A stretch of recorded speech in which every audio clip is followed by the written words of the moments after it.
গত দুর্গাপুজোতে মুখ্যমন্ত্রী হিমন্ত বিশ্ব শর্মার প্রদান করা 10,000 টাকার চেক এখন পর্যন্ত ভাঙাতে পারেনি পুজো কমিটির কর্মকর্তারা।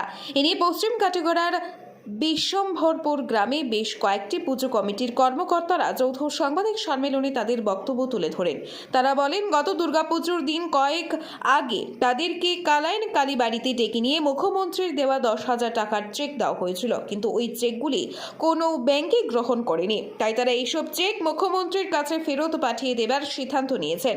উক্ত সাংবাদিক সম্মেলনে বক্তব্য রাখেন কল্যাণময় দাস, নীরেন দাস, সর্বাজিৎ দাস প্রমুখ। ব্যুরো রিপোর্ট, আজকের বরাক। থেকে আমরা কইয়ার যে আমরা একটা চেক দেওয়া হয়েছিল, এই চেকটা সরকার থেকে আমরা এটা পাওয়া যে আমরা তো পূজা করি যে আমরা চান্দা মানুষের কাছ থেকে কালেকশন করিয়া গরিব মানুষের চাউল উঠাইয়া আমরা এইসব পূজা আমরা আজকে বিগত 12-13 বছর থেকে আমরা পূজাটা চলছে। কিন্তু এখন সরকারে একটা আমরা দিয়েছেন চেক দিয়া উৎসাহ দিয়া তাই দেখাইলে আমরা দিলাইছেন 10,000 টাকা। এটা নিয়ে আমরা বহুত একটা সন্দেহ চলে আমরা কমিটির মধ্যে, যে কেউ প্রেসিডেন্টে মারিয়া খাইলিছে, কেউ পর এটা টাকাটা পাওয়া গেছে না, নানান নমুনার একটা উশৃঙ্খলা আইছে। এই টাকাটা সরকারে কেনে আমরা দেখাইলা তাই চাইলকলা আর খাওয়াইতে তাই নাটিকলাও খাওয়াইলা না। এটা কিটা মানে এটা এই চলনাবাজির ইয়েটা কিটা ব্যাপারটা বুঝছি না আমরা। ওটা আমরা চেকটা আবার রিটার্ন করিম আর আমরা যেরকম পূজা করি আর ওই রকম আমরা পূজা করব। আমরা প্রয়োজন পড়ে আমরা মুটির চাউল দিয়ে বর্তমানেও আমরা এই পূজা কমিটি চালাইয়া যাইয়া আর আমরা এই কমিটি আমরা মুটির চাউল দিয়ে হইলে আমরা জিতা রাখি যে আমরা পূজাটা চলছে আর চলবো।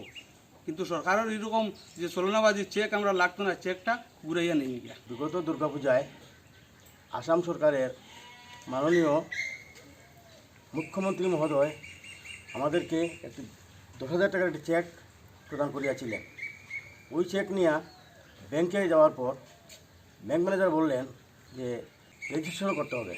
কমিটি রেজিস্ট্রেশন করা অনেক ব্যয়বহুল ব্যাপার, কষ্টসাধ্য, যা আমরা গরিব মানুষের পক্ষে সম্ভবপর নয়। তারপর চেকেরও ভ্যালিডিটি প্রায় শেষ হওয়ার পথে, সুতরাং আমরা জানতে পেরেছি যে কিছু কিছু পূজা মণ্ডপে ক্যাশ দেওয়া হয়েছে আর আমাদেরকে দেওয়া হয়েছে চেক। যাই হোক, আমরা এই চেক মাননীয় মুখ্যমন্ত্রী মহোদয়কে ঘুরিয়ে দেব।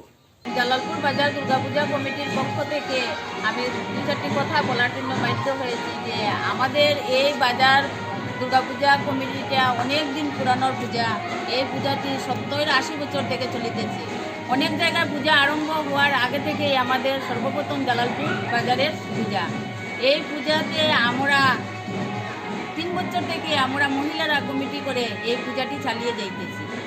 নেক্সট যে পূজাটি হয়েছিল তখন আমাদেরকে কালাইন কালীবাড়ি মন্দিরে নিয়ে আমাদেরকে একটি চেক প্রদান করা হয়। চেকটি আমরা পেয়ে অত্যন্ত খুশি হয়েছি। চেকটি আমরা এনে আমরা ব্যাংকে নিয়ে জমা দিয়েছি। কিন্তু ব্যাংকে নিয়ে যাওয়ার পর আমাদেরকে বলে যে এটা রেজিস্ট্রেশন করতে লাগবে।